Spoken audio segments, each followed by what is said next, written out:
Haleluya, puji Tuhan. Selamat pagi Bapak Ibu Saudara sidang jemaat Tuhan yang diberkati di dalam nama Tuhan Yesus Kristus. Puji Tuhan, pagi hari ini kita kembali pada program sarapan yang tentunya akan memberkati kita di sepanjang hari ini. Puji Tuhan, Bapak Ibu, dalam minggu ini kita masih membahas tentang Imlek. Ya, tahun baru Imlek atau Sinchia, Bapak Ibu, yang saya pelajari sebenarnya ini adalah merupakan perayaan yang dilakukan oleh para petani di Tiongkok untuk menyambut datangnya musim semi. Nah, dari penjelasan yang sudah saya jelaskan barusan bahwa Imlek ya berawal dari sebuah tradisi. Ini sudah sangat jelas berawal dari sebuah tradisi untuk menyambut datangnya musim semi. Ya, jadi tidak ada kaitannya dengan perayaan keagamaan apapun, manapun. Ya, nah dengan demikian Bapak Ibu, Imlek pada prinsipnya boleh dirayakan oleh orang-orang Kristen atau anak-anak Tuhan, khususnya mereka yang berlatar belakang keturunan Tionghoa. Dan kita perhatikan juga Bapak Ibu bahwa dalam perkembangannya ya pada akhirnya bukan hanya perayaan untuk menyambut datangnya musim semi, tetapi disertai dengan rangkaian-rangkaian acara lainnya dalam perkembangannya Bapak Ibu. Seperti rangkaian persembahyangan tahun baru Imlek yang disebut dengan sembahyang Dewa Dapur. Ya, lalu ada kegiatan yang dilakukan oleh masyarakat Tiongkok semenjelang tahun baru, yaitu membersihkan rumah dan mengecat baru ya pintu serta jendela-jendela dengan maksud dan tujuan untuk membuang segala kesialan atau hawa yang kurang baik di dalam rumah, di dalam tempat tinggal mereka, dan memberikan kesegaran, ya, memberi jalan kepada hawa yang baik untuk jalannya rejeki, untuk bisa masuk ke dalam rumah atau tempat tinggal tersebut. Nah, lalu ada juga pemasangan dekorasi Imlek dengan nuansa berwarna merah, tentunya yang mempunyai arti kekayaan, panjang umur, kebahagiaan, serta kemakmuran. Lalu Bapak Ibu, ada juga upacara sembahyang tutup tahun dan tentunya ya, sembahyang ini dikhususkan untuk menghormati dan memuliakan para leluhur.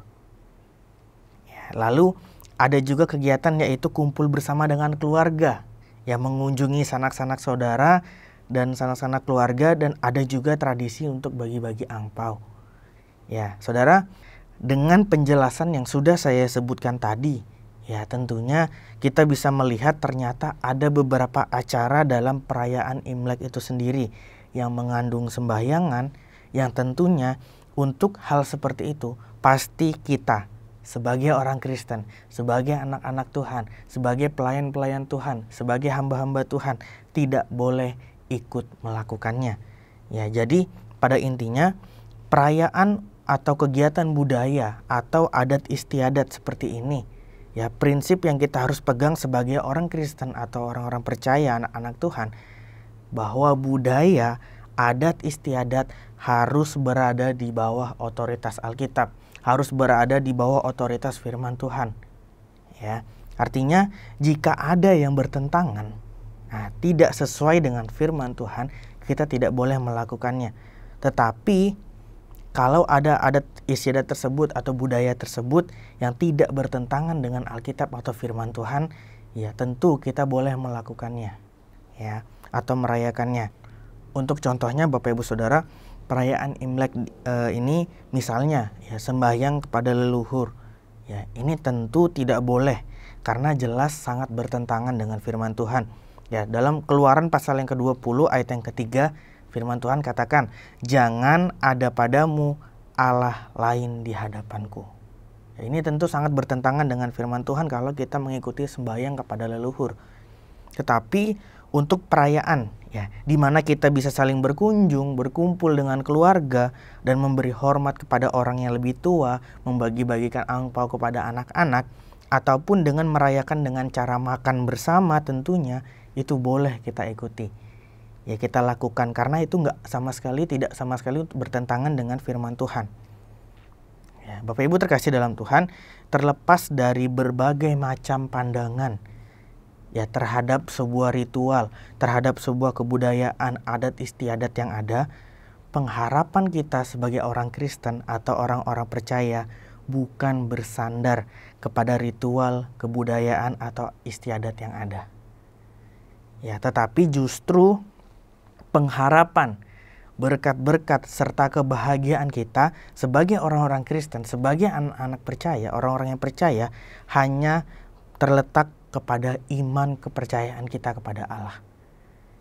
Ya, kalau kita lihat Bapak Ibu dalam Mazmur 16 ya, adalah Mazmur yang ditulis oleh Daud di padang gurun Zif saat Daud ini sedang terancam oleh Saul.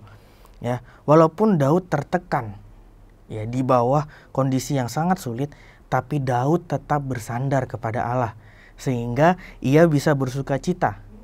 Ya Bapak Ibu, Daud tetap bersandar kepada Allah sehingga ia bisa bersuka cita dalam kesusahan, serta dia meyakini bahwa Allah akan memberitahukan kepadanya jalan kehidupan. Mazmur pasal 16 ayat yang ke-11. Ayat yang A, Bapak Ibu, Mazmur pasal 16 ayat yang ke-11a, engkau memberitahukan kepadaku jalan kehidupan. Ya, Daud dikatakan ya, dia bersandar kepada Allah sehingga dia bisa bersuka cita. Ya, dalam kesusahan serta dia meyakini bahwa Tuhan ini akan memberitahukan kepada dia jalan kehidupan ya, yang akan meluputkan dia dari maut. Nah, pertanyaan yang sering timbul dalam diri kita adalah dari mana kita bisa mengetahui jalan kehidupan itu? Dan bagaimana kita sebagai orang Kristen, orang-orang percaya dapat bersandar kepada Allah untuk mendapatkan berkat serta kebahagiaan dalam kehidupan kita? Ini yang sering kali timbul dalam diri kita, dari mana dan bagaimana kita sebagai orang percaya, kita sebagai anak-anak Tuhan dapat bersandar, dapat mengetahui jalan kehidupan sehingga kita dapat kebahagiaan, dapat berkat dari Tuhan. Ya, kalau kita lihat saudara, yang pertama, kita memandang kepada Tuhan, memandang kepada Allah yang menjadi sandaran kita satu-satunya. Ya, Mazmur 16 ayat yang kedua. Aku berkata kepada Tuhan, Engkaulah Tuhanku, tidak ada yang baik bagiku selain Engkau. Ya, tidak ada yang baik bagiku selain Engkau. Kita memandang kepada Tuhan, Engkaulah Tuhanku. Pengakuan dalam diri kita, Engkaulah Tuhanku, Engkaulah Yesus yang telah mati, Engkaulah Tuhan yang memberikan kepadaku sukacita, damai sejahtera yang melimpah, berkat-berkat yang melimpah daripada Engkau. Ya, memandang kepada Allah. Yang kedua, kita memandang di sekeliling kita. Ya, sebab Allah ya, di ayat yang ketiga, Mazmur 16 ayat yang ketiga, orang-orang kudus yang ada di tanah ini, merekalah orang mulia yang selalu menjadi kesukaanku. Ya, Allah menguduskan orang yang takut akan Dia. Jadi kita melihat di sekeliling kita, sebab Allah menguduskan orang-orang yang takut akan Dia, sehingga kita bisa berkata, orang-orang kudus yang ada di tanah ini, merekalah orang yang mulia yang selalu menjadi kesukaanku. Ya, yang pertama tadi kita memandang kepada Allah, yang kedua kita memandang di sekeliling kita, sebab Allah menguduskan orang-orang yang ada di sekitar kita. Ya, orang-orang yang takut akan Dia tentunya. Yang ketiga, kita memandang ke depan. Ayat 11, Mazmur 16 ayat 11. Engkau memberitahukan kepadaku jalan kehidupan, di hadapanmu ada sukacita berlimpah-limpah, di tangan kananmu ada nikmat senantiasa. Ya, ini yang kita lihat Bapak Ibu. Kita memandang ke depan bahwa Engkau, Tuhan, akan memberikan kepada kita, akan memberitahukan kepada kita jalan kehidupan. Dari mana kita tahu? Ya, karena Tuhan yang akan memberikan kepada kita pengetahuan tentang ini loh jalan kehidupan. Ya, di hadapanmu ada sukacita berlimpah-limpah. Ya, Tuhan menyediakan, Tuhan punya sukacita yang berlimpah-limpah untuk kita. Di tangan kananmu ada nikmat senantiasa. Ini yang Tuhan janjikan buat kita.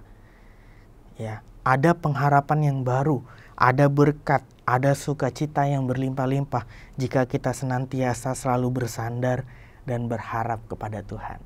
Tuhan Yesus memberkati kita semua.